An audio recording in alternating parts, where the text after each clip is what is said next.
What's your question, Rebecca? Think or ask about your family's history.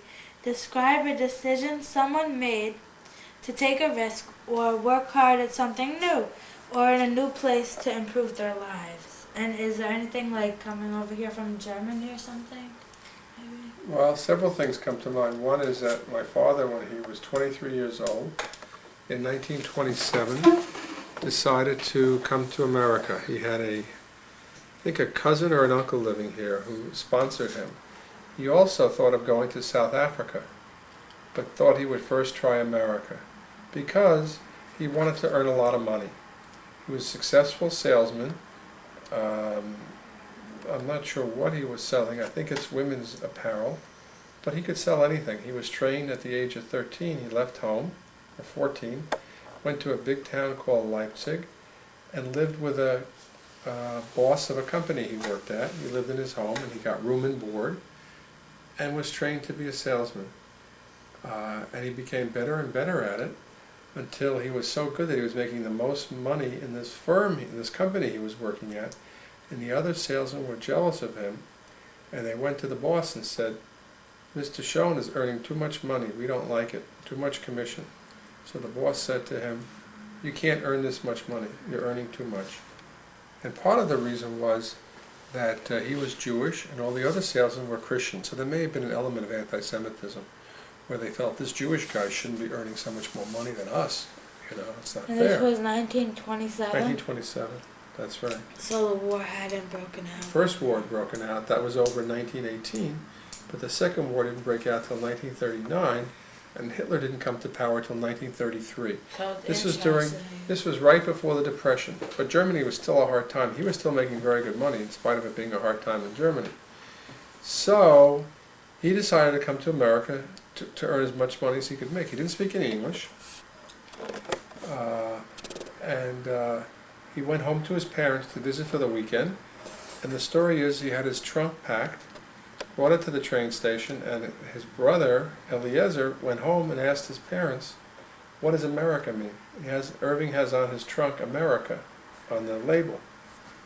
And my father's parents said to him, "What's this about America?" And he told them he was going to America. That's the first story. Uh-oh. That's the first story. He was just going to leave without telling them. Are you serious? I think the true story is he left without telling them. Because there were some circumstances that necessitated his leaving, and you know those circumstances. Why?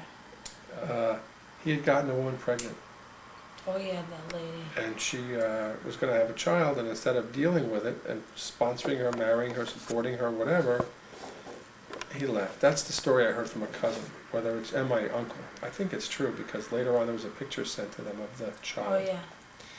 So he came to America to make a lot of money, and within the first week, he was knocking on doors looking for a job. He went up and down Broadway. He would say, "I want to make a life."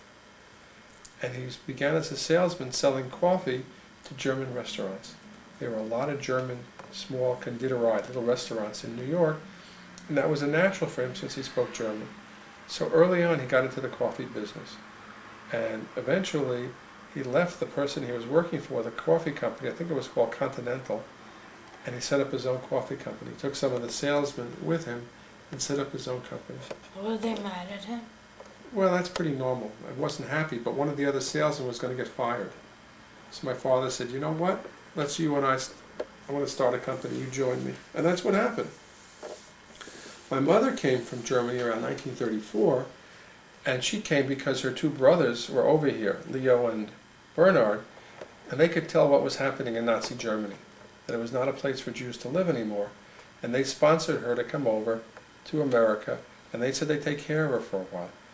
And they did, and she wanted to be a concert pianist. She was trained as a very good piano player. She was giving concerts, and she had hoped to have a career at that. And when she came over here, she tried. She gave some concerts, but she realized she couldn't be as successful at it the way it would take too much. She didn't have it. So she got a job. She went out to San Francisco to visit a friend, actually a cousin. First she went out to St. Louis, where she had her mother's sister had gone to St. Louis, I think. Lipman was their name, and she went to live with them and worked there. And she went to San Francisco, and she sold hats, a millinery shop for a while, and she came back, and I think around 1937 met my father. So Where she, did they meet? In New York? in New York, it was a blind date. So she came here to get away from oppression, to get away from a bad situation where Jews were being threatened. She felt it would be much better in America. It was good she did, because later on, my mother and her brothers were able to bring out her parents from Germany. One of the immigration stories can I tell you, there are other, my father's parents, he was able to get out around 1939, very late, right before the war. His two brothers he brought out in 1935. My father was very successful in the business, and he had customers who were willing to go to Germany, and he would pay for their trip. You know, in other words, he would pay for their trip, and when they got to Germany, they would give my father's relatives money, German marks, to get them out of the country, or American dollars. They exchanged the money. All right, my father would give them the cash. They worked out a deal. And then he would get jobs for all the relatives in the different restaurants. He helped a lot of people. My father brought out of Germany about 69 or 70 families, 70 people he rescued.